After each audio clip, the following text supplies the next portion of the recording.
Hello everyone and welcome back to the Claycat Show. I've got the second part to that drift tune tutorial for you. This is for the high horsepower BMW M3. As a reminder, this is not the tuning setup that is in my storefront. The tuning setup that is in my storefront is a completely different setup or a similar setup, but you will never know exactly what it is. You'll just have to download my tunes and try them. So this is just purely to show you the principles of how I build my drift tunes and explain to you what each thing in the tuning menu does. Okay, so for drifting, tire pressure is one of those things where you can bump up the PSI all the way on both tires, make it super slippery, or you can bump up the front tire pressure a little bit, leave the rear not so much, so that way whenever you're taking a turn and you start to spin out, you let go of the gas and the grip in the rear and the slipperiness of the front will straighten the car back out. Or you can find the nice little balance in between. And then just keep in mind that the higher the pressure, the slipperier it is, and the lower the pressure, the grippier it is. So for this tune on this car, I'm going to make it a speedy tune. So I'm just going to put the tire pressure up a little bit higher in the front and leave the grip in the rear. So going on to the gearing, I personally like to shift through all of my gears as I'm drifting. Okay, I like to be able to hit 6th gear, and that allows me to put more power to the road as I drift around a turn. I drift my car like I drive it.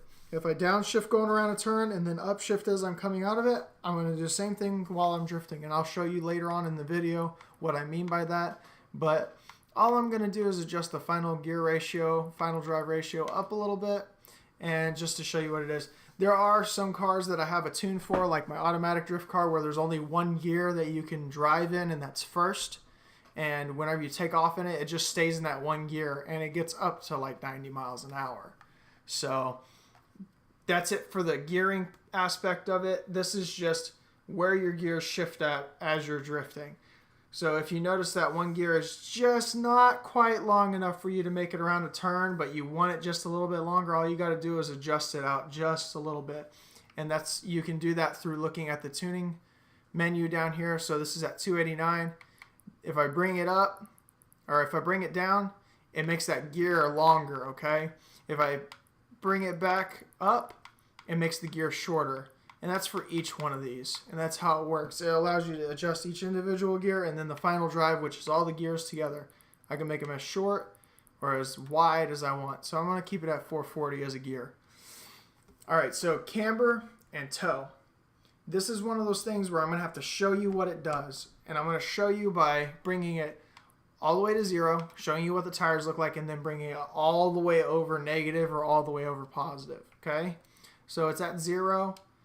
I'm going to apply the changes.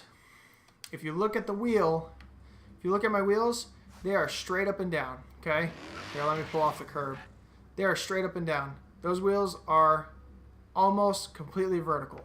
So if I go in there and I mess with the camber tips them in and out at the top. Okay?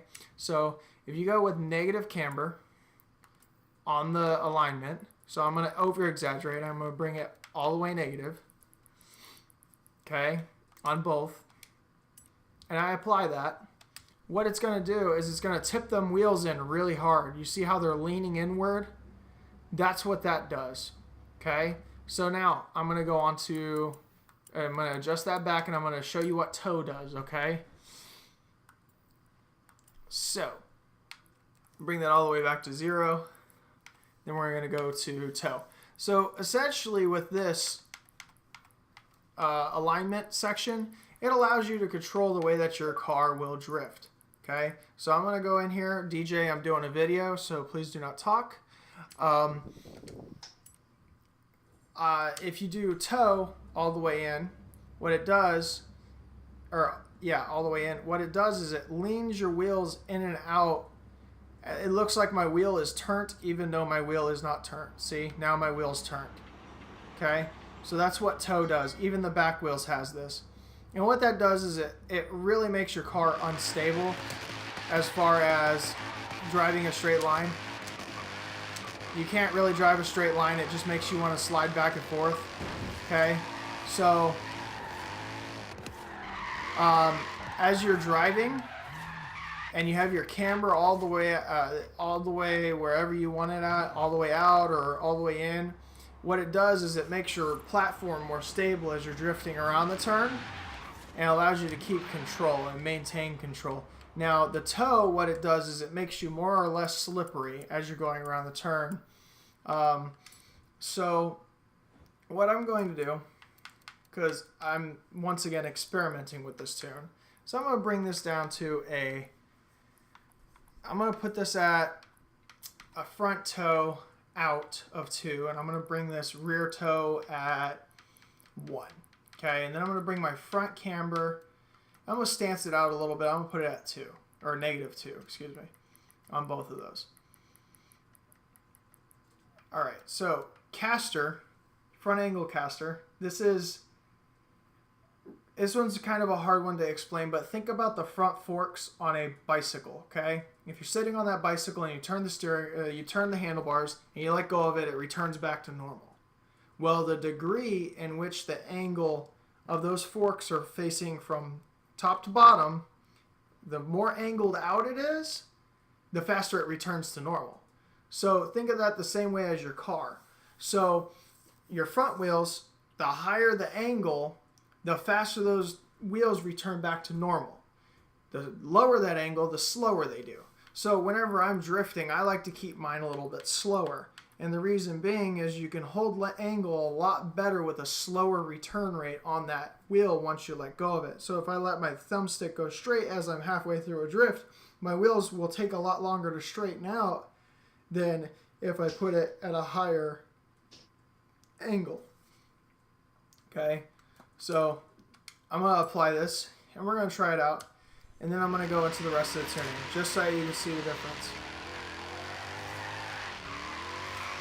See, it's not letting me keep a straight line, which is pretty much what you want, because you don't want, you don't want your drift tune to be able to drag race. You get what I'm saying? You're just trying to slide as much as you possibly can. So that's what this tune's going to do as far as like if you bring your angle, your rear toe out. So, and the front toe. So the front toe is used for controlling in mid-drift. Your rear toe is used to make your back end more or less slippery, or more or less faster, more or less fast on the transition. So if I wanted to make it transition super fast, I would put that rear toe all the way up. If I wanted to make it super slow, I'd bring it down. You get what I'm saying? I know you guys get what I'm saying there, hopefully. Now, we're going to move on to the next thing. Because if you notice, whenever I go over a curb,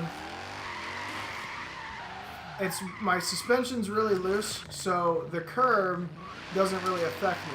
Now, if I was to stiffen up my suspension, yes, the wheel spin would be a lot harder. It'd be a lot more sticky. It would be on the ground a lot better.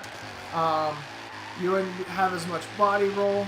So yeah, it would have that flat base, and it would look really nice if it was lowered all the way to the ground. But because I have the rally suspension on it, and that suspension's really soft, it allows me to get that body roll. Ooh, I'm just fast forwarding for no reason there. Hold on here. Okay. So it allows me to get that body roll, which allows me to swing it more on a drift, okay? So I'm going to push for angle on this, just to see what we can do. Hold on, let me get off the grass. Notice that I go across the grass, it doesn't really affect my tune. That's because I got such a soft suspension. Ooh, don't want to smash in. Let's avoid that car. I haven't got a good turn to do a push angle on yet, so give me 1 second, let me get there. Okay, so I'm hitting my mark on this video. I think I'm going to go into the suspension tuning and the differential tuning in the next video, guys. We'll hit you all then. This one's all for alignment, tire pressure, and the gearing. Okay, guys? We'll see you all in the next video. Be sure that you check it out. Check out some of my other tunes as well. In the storefront, like I said, this tune is not my actual tune. I'm just doing this to show you how to tune the car and what each individual thing does, so that it may be able to make you a better tuner. But as you can see, I'm at my 10-minute mark, so I'm going to go ahead and cut this video off, and we'll go into the next video once I catch the angle on this turn right here. There you go. Oop, spun it. Let me get the angle on the next one. I'm sorry, let me get the angle on the next turn here, not video. Did I say video? Man, I'm getting all tongue twisted. Alright. And here's your angle.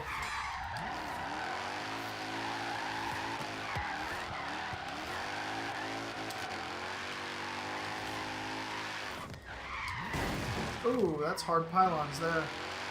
Alright guys, so I'll see you all in the next video. I'm getting tongue twisted, and there you go.